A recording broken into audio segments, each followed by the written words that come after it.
Yo, mga par. Kumusta? Wala talaga akong magawa. Habang mag-invite sa akin mag-inom dyan. Yo, mga par, no? Ito, bago lang to. Makikimarites muna tayo dito sa laban ng J-Block tsaka Mot sa PSP. Resulta pa lang. Resulta. So, game. Advance sa second round para sa bati ng mayaman. 3, 2, mag-ingay para kay Mot!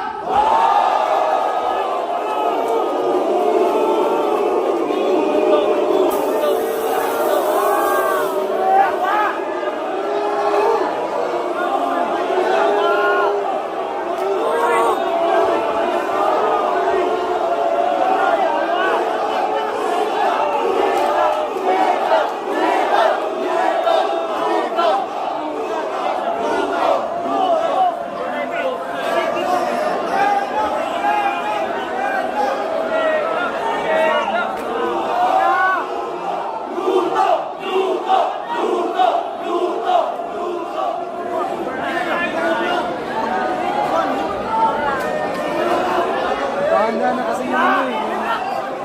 Not sa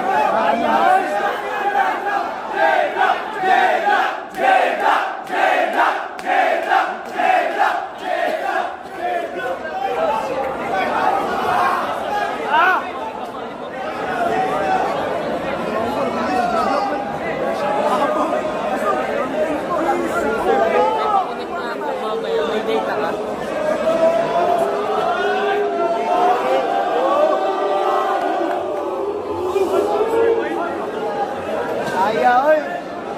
Nakakagod rito.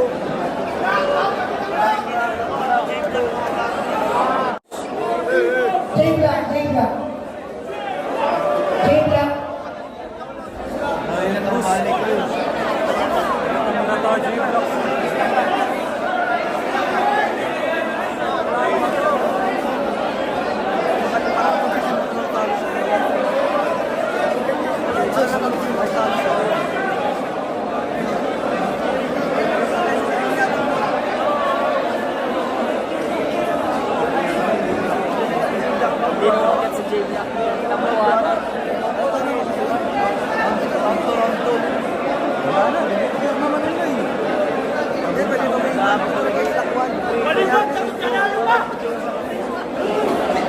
J-Block, J-Block.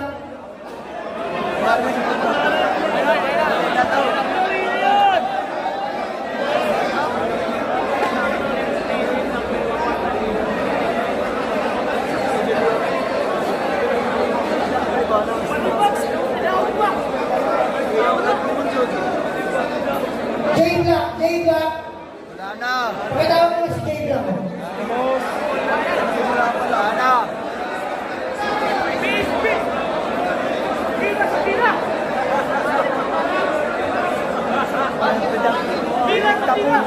Tapol, Phoenix yun. Nayak. Sige, kahit wala si J-Block dito. Kasi ako talaga, kaya tumagal yung judging.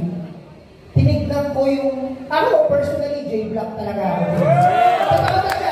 Eh, si Mot, kapatid ko to, kapatid ko. Pero first time ever, nababaguhin ko personally, ako na lang yung mag-judge na ang nanalo si J-Block. So, ngayon, ako lang yung mag-judge sa, kasi marunong naman ako talaga manood ng battle eh. Marunong naman ako ng burato eh. So, ang boto, babaguhin ko, ang panalo si J-Block!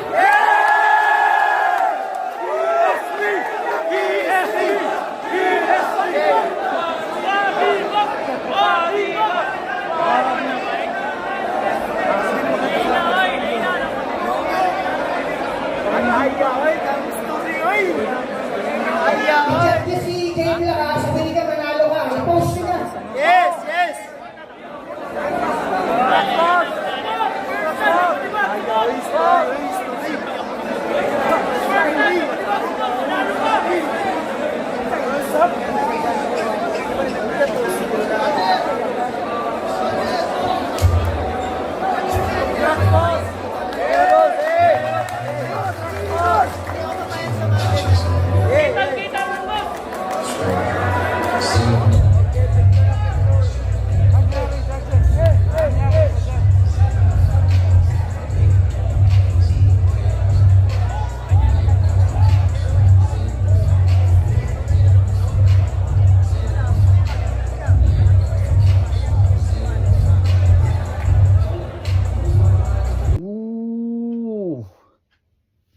Kita nyo mga par, reaction ng crowd, di ba?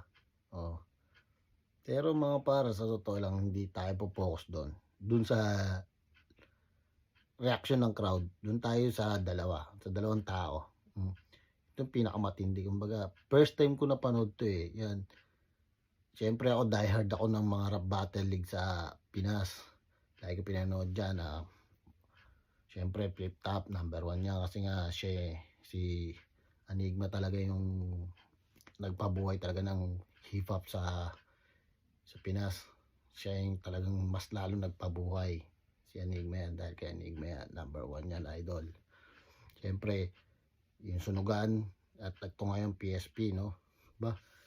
Isipin nyo itong labanan na tong J-Block tsaka Mot, na ano talaga ako, na-amaze talaga ako rito, lalo kay Idol Mot. Shoutout nga pala kay J-Block, congrats par. Ito yung ginawa ni Mot, talagang kakaiba eh. Kumbaga yung reaction niya, sarap niya talaga. Kumbaga siya alam niya sarili niya na talo siya. Parang hindi niya deserve talaga manalo. Tingin niya yun kasi kilala nyo, pag nakikita nyo naman si Mot pag bumabattle eh. Si Mot kasi pag bumabattle kaya undefeated yan eh. Talagang handa lagi yan, prepare yan. Alam niya yan. Yung sa kanila lang ni eto mga par, si Sayad, muntikan na siya dun. Oh. Diba? Muntikan na siya dun. Pero nag-choke lang din si Sayad nung time na yun. Talagang halata rin na nag-choke si Andon. Pero yung mga tirada ni Idol Mot doon sa labanan nila noon, sa flip top ni Sayad kasi talagang nag-conflict pa rin. Kumbaga nahabol ni Mot yun. Yung mga bato niya kay Sayad. No? Kaya nanalo siya talaga ng deserve niya talaga, nanalo siya nun.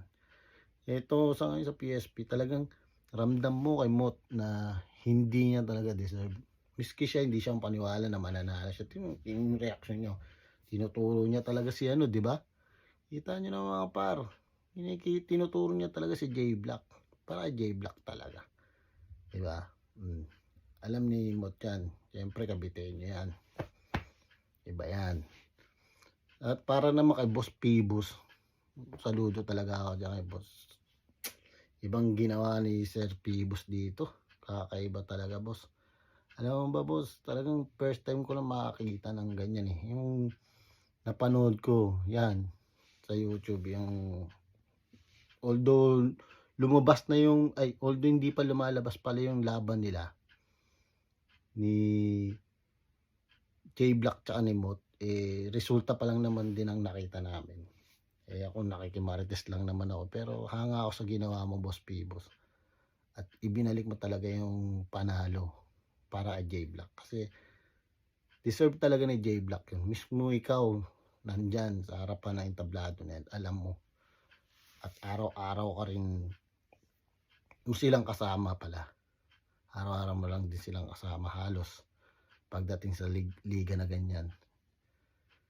Pero sa mga judges, syempre, no doubt naman ako dun. Hindi naman ako sa mga judges. Kakaiba lang yung nangyari ngayon. Kumbaga, isa sa mga trademark yan sa larangan ng rap battle league sa Pinas. Yo, mga par.